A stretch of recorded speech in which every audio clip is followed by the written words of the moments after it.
Salve Maria Santíssima, estamos aqui para mais uma live. Hoje falando sobre a caridade para com o próximo através dos nossos pensamentos.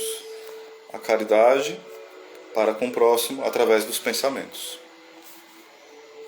Ave Maria, cheia de graça, o Senhor é convosco. Bendita sois vós entre as mulheres, e bendito é o fruto do vosso ventre, Jesus. Santa Maria, Mãe de Deus, rogai por nós, pecadores, agora e na hora de nossa morte. Amém. Salve Maria, Rodrigo, seja bem-vindo. Hoje o nosso tema é sobre a caridade no pensamento. Santo Afonso vai nos instruir a esse respeito e os santos, né? Porque muitas vezes nós achamos que a caridade é só nas ações, não? A caridade também deve existir na nossa forma de pensar do próximo. Às vezes nós julgamos o outro no pensamento e matamos muito rápido. Às vezes a gente nem comenta com alguém, mas já mata o próximo no pensamento. Claro que há situações, e essas a gente talvez fale durante a live, que existe de fato uma suspeita real acerca daquele julgamento, quando ele tem bases bem sólidas, né? Bases bem sólidas. Tá certo? Então a gente precisa discernir bem isso. Às vezes nós julgamos temerariamente as pessoas. Vai dizer o seguinte, Santo Afonso: se queres praticar a bela virtude do amor ao próximo, empenha-te em repelir todo juízo temerário, toda a desconfiança, toda a suspeita infundada a respeito do teu próximo. Estou lendo bem devagar para ficar bem claro para nós, né? É uma grande falta duvidar sem razão da inocência do próximo. Entenda, sem razão. Se tiver razões para duvidar, a pessoa tem a mania de roubar as coisas. E quando ela anda na sua casa, sumiu, você tem uma razão para duvidar que pode ter acontecido. Aliás, para suspeitar que pode ter sido ela. Se ela vive roubando a casa dos outros, toda vez que ela anda, some as coisas. Ela andou na sua, sumiu. Então não é um juízo temerário. É uma suspeita que pode estar errada, mas tem um certo fundamento da realidade. Entenderam? Não é... A gente poderia aplicar isso a várias outras coisas, né? Falta ainda maior, uma falta que é ainda maior que essa, né? É alimentar uma verdadeira suspeita contra ele e, pior ainda, ter por certo, sem motivo ou prova suficiente que ele cometeu algum mal. Quem assim julgar será por sua vez julgado. É aquilo que fala em Mateus 7, versículo 12, né? Da questão do juízo temerário. Não julgueis e não sereis julgados. Mateus 7, 12. Essa frase hoje é muito mal usada e colocada no lugar errado, claro. Fazem muito mimimi com esse versículo e interpretam ao bel prazer. Como se ninguém pudesse corrigir e repreender quem está errado. Pode sim, com caridade, com firmeza, mas pode e deve corrigir quem está no erro. Isso é amor, isso é caridade. Deixar o outro no erro, não pense que isso é amor, não. Isso é respeito humano, que é terrível, é uma praga terrível esse respeito humano, certo? Aí Santo Afonso vai dizer: disse eu sem razão suficiente, porque quando há motivos ponderados para se suspeitar, ou mesmo crer algum mal a respeito de uma outra pessoa, não se comete pecado ao pensar sobre isso. Contudo, é sempre mais seguro, conforme a doutrina do apóstolo, e mais consoante a caridade, crer o bem do outro, ou seja, crer que o outro faz as obras boas e não as obras más, né? E abster-se de qualquer juízo desfavorável e suspeita a seu respeito. O amor não pensa mal. Vou repetir, o amor não pensa mal. 1 Coríntios, capítulo 13, versículo 5. Depende da tradução, né? Como é que é feito. Isto, porém, não vale para os que estão encarregados da direção dos outros, ou seja, um diretor espiritual, um confessor, né? Aí, vou pular um pouquinho aqui, que vai falar mais sobre a direção espiritual. Não é o nosso caso, nós não fazemos direção espiritual, ou seja, não somos diretores espirituais, né? Então, eu vou pular essa parte aqui. Deves igualmente abster-te de investigar as faltas de teu próximo, como muitos o fazem.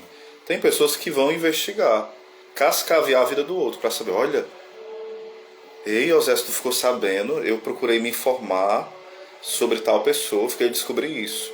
Aí fui olhar no Face dela, no Instagram, e comecei a montar um quebra-cabeça. Eu descobri tanto podre dessa pessoa, só a misericórdia de Deus. Aí outra amiga dela me falou isso e aquilo. Não, isso é terrível. Não devemos fazer isso. Tá certo?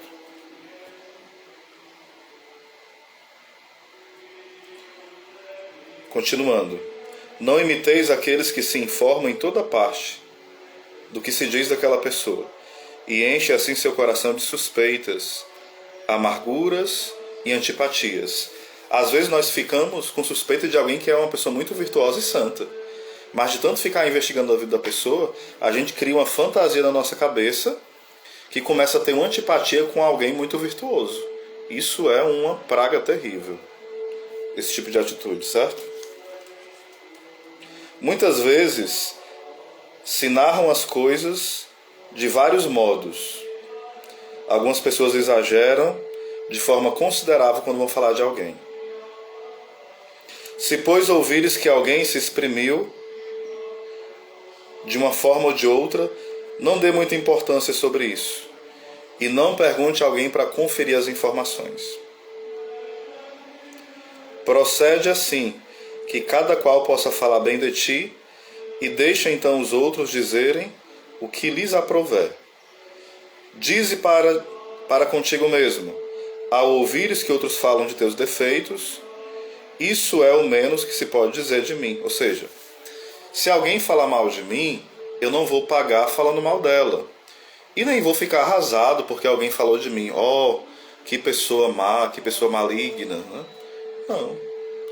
Às vezes o que a pessoa falou talvez seja uma inverdade, mas eu sou muito pior do que aquela inverdade que ela falou. Não precisa ficar com orgulho ferido, com milindre, com mágoa. Quando a gente fica com mágoa por qualquer besteira, porque alguém falou assim, o Osés prega mal, o Osés é besta, antipático, ou inventa uma história da gente, não precisa ficar alimentando mágoa. O grande problema é que nós queremos ser bem vistos por todo mundo. Poxa, como Oséias é santo, como Oséias é virtuoso, como ele é legal. A gente quer montar uma imagem muito bela da gente. Isso é muito perigoso, essa carência de que os outros nos notem, nos percebam, nos reconheçam, né? Isso é triste. É prova de imaturidade nossa, né? Se sobrevier a nosso próximo algum sofrimento ou doença, se acontecer alguma desgraça contra ele, a caridade exige, neste caso, que tenhamos compaixão dele, ao menos na parte superior da alma. Digo na parte superior da alma, pois ouvindo que pessoas que nos são antipáticas foram atacadas por alguma desgraça, nossa natureza rebelde sente alguma complacência nisso. Vou explicar para vocês aqui. Não sei se vocês entenderam bem. Tem vezes, não sei se vocês já aconteceu isso com vocês. Espero que, se tiverem, vocês percebam. Porque às vezes nós não nos conhecemos e acontece isso conosco e nós nem nos apercebemos tanto ou não damos atenção. Exemplo. Chega alguém e diz assim, Oséias, o Joaquim perdeu o emprego. Aí se é alguém que eu não gosto muito, aí eu penso comigo. Bem feito, merecia perder. Tão ordinário, só fazia o mal para os outros. Ou seja, mesmo que a gente não pense, mas vem algum sentimento de alegria porque o outro teve algum desfavor, alguma coisa ruim na vida dele.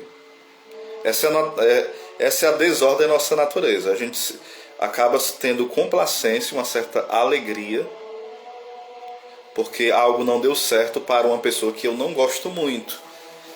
Não é nem que eu odeie a pessoa, não é nem que eu queira que ela morra e vá para o inferno. Não, de forma alguma. Isso seria demais já, né? Mas é porque eu tenho uma certa antipatia com ela e eu já fico feliz quando acontece algo que não é tão bom para ela. Ela não passou no concurso, ela não conseguiu namorar com tal pessoa, tá aí, bem feito, nem conseguiu. Tem uma sensação de alegria. Isso é, entre aspas, normal, entre aspas, da nossa natureza decaída. Entenderam? Esse se comprazer tem uma certa complacência quando acontece uma coisa ruim com outra pessoa. Tipo, eu vou repetir novamente. Alguém me deu a notícia que aconteceu algo não tão bom com alguém que eu tenho antipatia.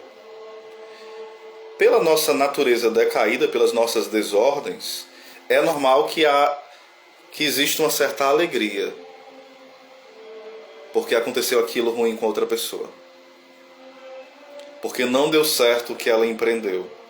Não deu certo o que ela tentou, né? O emprego, um concurso, um estudo, um namorado. Deu errado na vida dela. E a gente fica feliz. E isso é algo que não é ordenado, mas existe em nós muitas vezes isso. Não quero que vocês confessem porque eu não sou padre, né? Mas eu creio que cada um de vocês já passou por essa experiência. Alguns já perceberam isso. Outros passam e não admitem. Se fazem, não, isso nunca acontece comigo. Se eu souber de alguma coisa que aconteceu com outra pessoa. Tô falando de morte não, tô falando de coisas menores, mas que são males. Eu não fico satisfeito não. Não vamos posar de santinho, porque quem posa de santo fingindo nunca vai crescer na santidade, certo? Nunca. Pronto, a gente vai já falar sobre isso, tá bom, Rodrigo? Seja bem-vinda, Lidiane. Também Jéssica, seja bem-vinda. Então vamos ser bem reais. Com todo mundo acontece isso, é ou não é? Quem estava aqui na live antes, diga assim: Osés, isso acontece conosco. Acontece ou não acontece? Acontece. A gente pensa assim, mesmo que não pense, mas sente. Bem feito. Quando alguém que a gente não tem simpatia, acontecer algo com ela que não é tão bom. Não tô falando nem de morte, nem de outra coisa não, certo? Em alguns casos que a pessoa é super desordenada, pode acontecer até em relação a isso. A natureza tem um certo júbilo. Isso é muito desordenado, já é uma desordem já em alto grau, né? Só que isso é a parte baixa da nossa alma. Porque isso aqui é muito filosófico, é complicado tentar explicar de forma mais simples. Só que na parte superior da nossa alma, entenda, a gente tem uma pobreza de linguagem, né? Então a gente tem que usar essa linguagem comparativa. Eu vou ler aqui o que Santo Afonso diz, certo? Vou ler aqui. Se sobrevier ao nosso próximo algum sofrimento ou doença, se lhe suceder alguma desgraça ou doença, a caridade exige, ou seja, a minha união com Deus, o meu estar na graça de Deus. Eu não estou em pecado mortal, eu estou na graça de Deus, na caridade. A caridade está viva em mim. Então, a caridade exige, nesse caso, que tenhamos compaixão desse próximo, embora a gente não tenha simpatia com ele. É normal ter antipatia. Às vezes a gente participa do grupo de oração, de uma nova comunidade, de um movimento da igreja, de uma pastoral, de um ministério, de um grupo qualquer, e a gente tem pessoas lá que nós temos afinidade, simpatia, amor, admiração, e tem outras que nunca fizeram nenhum mal para nós, são até mais virtuosas e santas do que aquelas que nós temos afinidade, e nós temos uma certa repugnância à pessoa. Isso psicologicamente tem várias explicações. Aqui a gente está adentrando na teologia, né? Na psicologia tem a questão da progressão, que chama, tem várias outras coisas, transferência. Eu posso até falar na live, progressão, transferência, um pouquinho sobre isso, né? Talvez eu fale, vamos ver aqui.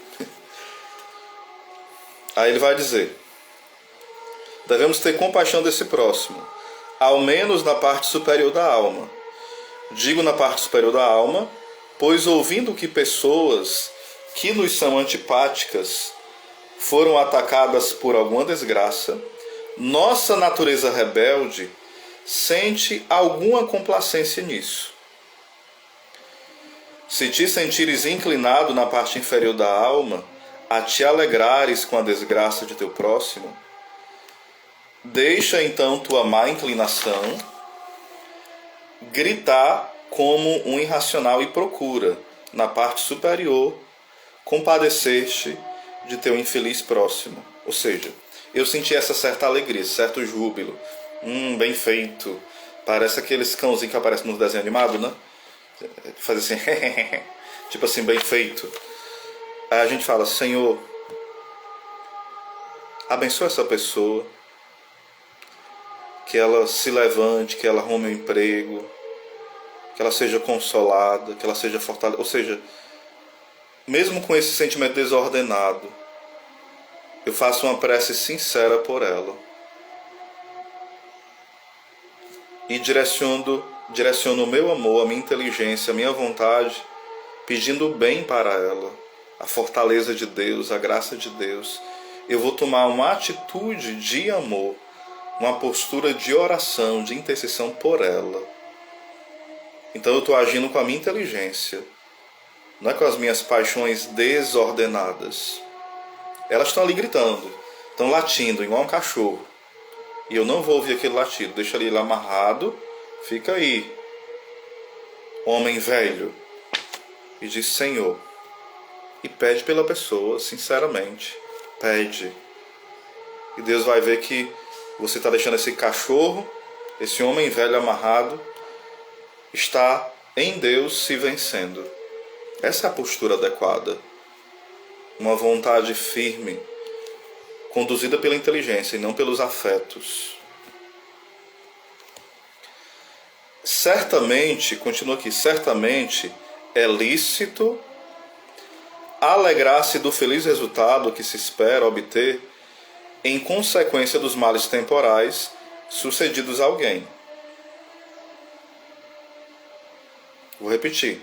Certamente é lícito alegrar-se do feliz resultado que se espera obter em consequência dos males temporais sucedidos a alguém. Aí o exemplo que Santo Afonso vai dar aqui para nós.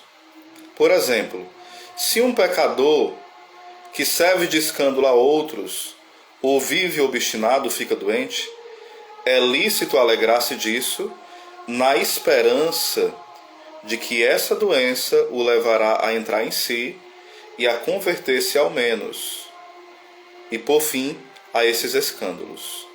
Essa alegria, contudo, é sempre suspeita, se quem padece nos causou algum desgosto. Não sei se vocês entenderam o que está dizendo aqui. Por exemplo, alguém faz muitos males, todo tipo de pecado, de aberração, de escândalo, de loucura. E a gente sabe que aquela pessoa acabou arruinando financeiramente, ou ela pegou uma doença.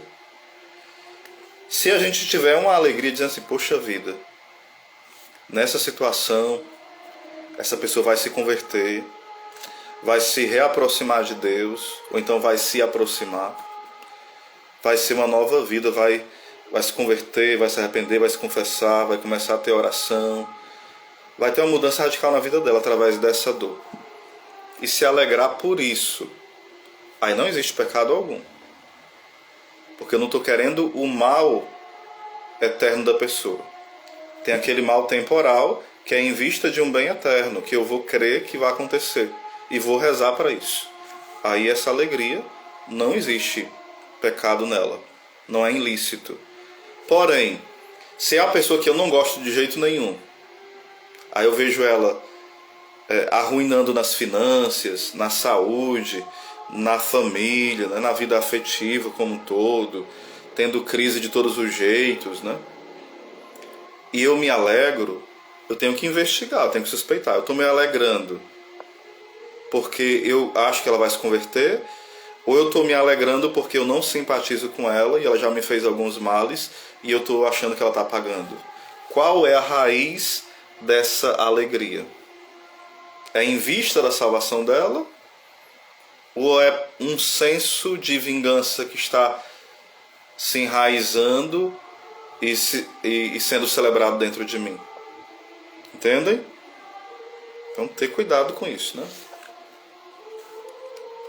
O amor do próximo exige também que nos alegremos com o bem-estar dos outros e nos abstenhamos cuidadosamente de alimentar em nós sentimentos de inveja.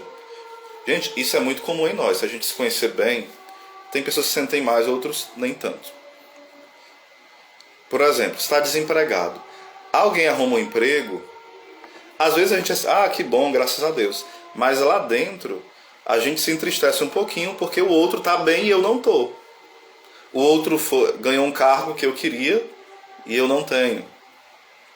A gente, pelo normal, a gente deveria se alegrar com a alegria do outro. Se alegrar mesmo. Não é se alegrar de forma hipócrita, não. Ou seja, no nosso coração deveria brotar uma alegria, um júbilo, porque o outro conseguiu um emprego bom, porque o outro foi promovido, porque o outro está bem na família, porque o outro está progredindo espiritualmente, né? Porque o outro está crescendo na virtude, porque o outro está conquistando, está mudando, está progredindo, né? E às vezes, no lugar da gente ficar alegre, a gente fica triste. Às vezes nós até sabemos chorar com aqueles que choram, mas nós não sabemos nos alegrar com aqueles que se alegram. Isso é um sinal de inveja. E quantas vezes nós somos invejosos e vamos permanecer invejosos porque... Deu uma queda aqui na internet, né? Só foi falar da inveja e caiu. Nós somos muito invejosos. A gente tem que admitir. Senhor, me liberta da inveja. Me liberta.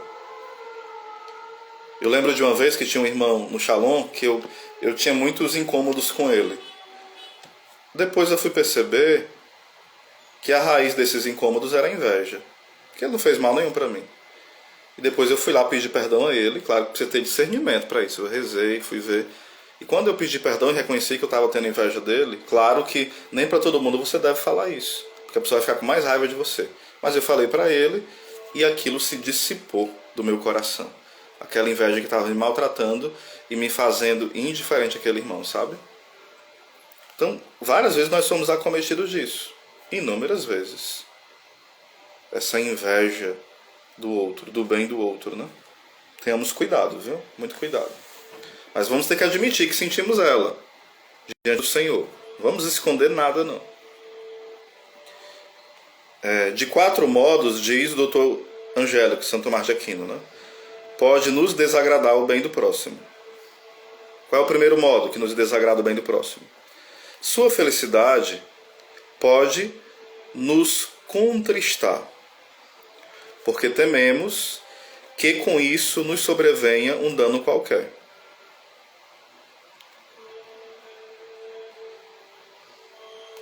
Se o prejuízo que tememos é injusto,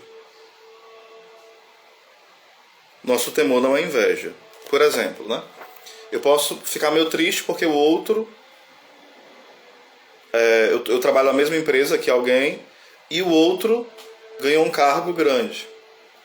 Um cargo que eu sei, de forma muito concreta, que aquela pessoa vai me prejudicar e muito, estando naquele cargo. Então, se eu fico triste porque ele subiu para aquele cargo, aí não é inveja. É uma noção justa do que pode me acontecer. Entenderam? Essa tristeza é o medo da injustiça. Alguém recebeu uma coisa boa, entre aspas, para ela, sim, temporal, e eu me entristeço com medo dela me prejudicar. E esse medo é real.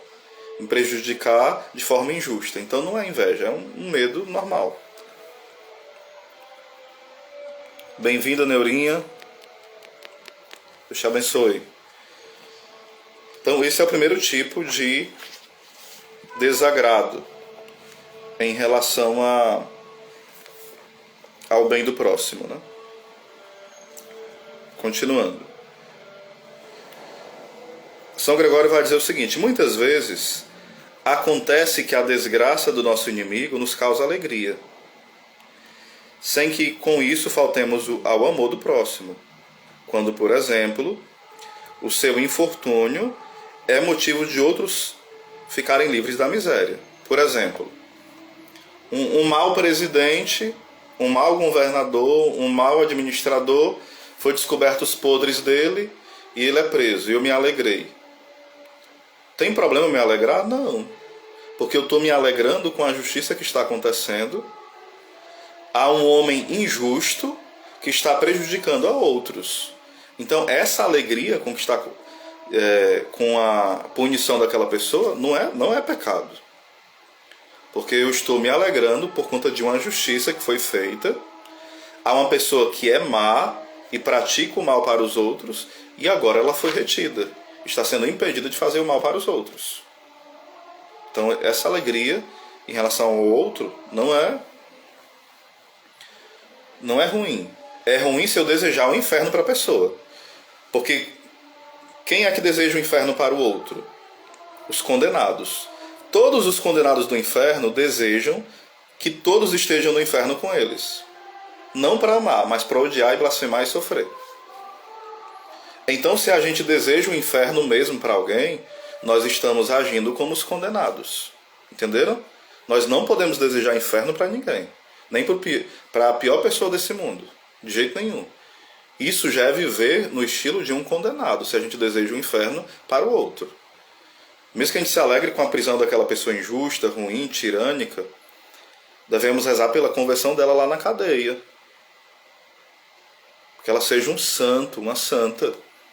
E não ficar desejando que ela apodreça e não se converta e se perca para sempre. Não, isso é loucura. Loucura total, isso não é cristianismo. Continuando.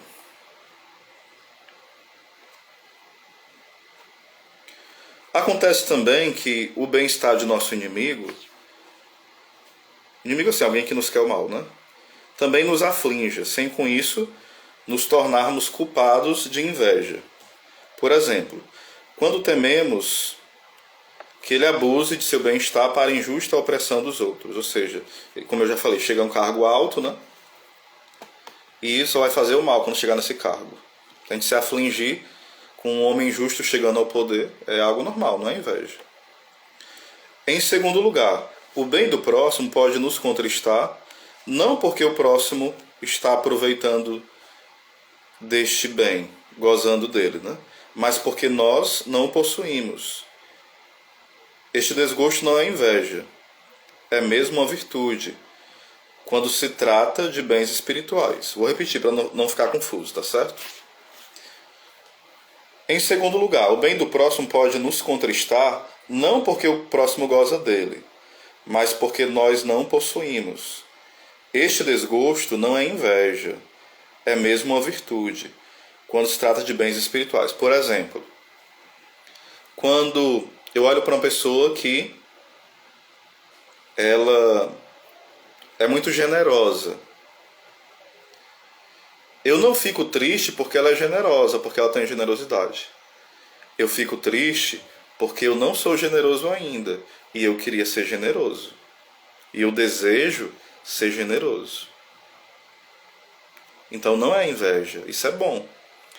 Eu vejo uma virtude no irmão e me entristece não porque ele tem aquela virtude,